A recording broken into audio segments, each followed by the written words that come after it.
mi pizo sin Michael Lim say dance academy ading in khotha beng in bepiute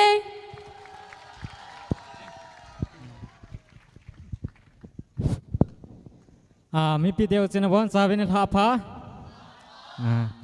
ama sapen ni hitabang phat phai pi pa pathin kan thangwa en chile tunya la kain bol deu hile I ho theme a hi en go and baptise and them in the name of the Father and the Son and the Holy Spirit hichia hi en introduction neu phat kan ai nu men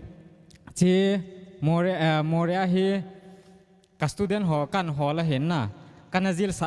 sa ma sa de hen amo nine la ten sim ngan hi ji jun aboi so kevin elanga hen chirchan pulanga kan ko thepon hi jong le lam ka hi ama golen ama amin hi la golen hen amai la lam ka we dance tu la to we dance academy hi instructor hi en ama hi le Joseph dance studio ama hi member khadong hi en ama ni hi kan ke contact a ken to hi perform theme song hi kan bol dio hi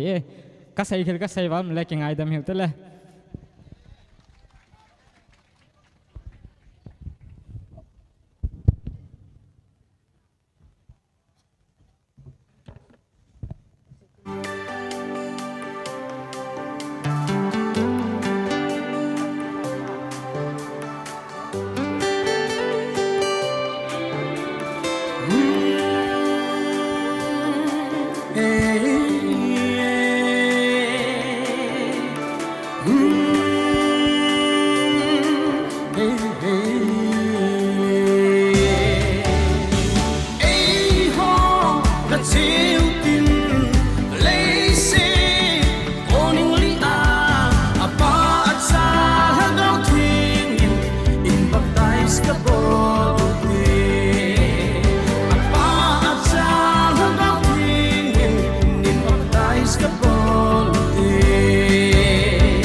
มตา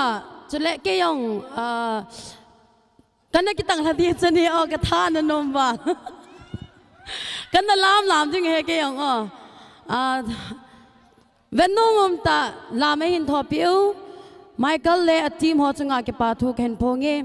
ชุกิจงเล่ฮิจลาฮีอีทีมซองฮีคนอินซาปิวอินซิมปิวฮัมติเล่ดุนยาประธานาอินปันปิวเซอร์จอนอามันอัลลาฮิฮันลังจุเลอัลลิริกสิฮันลังอาซาฮิจงเล่อามาฮิซินลุงสิเตนอามันข้าเวหินดินปีดิวินทีมนักเฮนิเซมีปีเจ้าสินมาดินคนฮาบินเบงอุเตงกิปาวเมจุเลตัวลาเมหินทอปิวไมเคิลลิมเซนฮอซองนฮอทีมซองขังโตวินลัง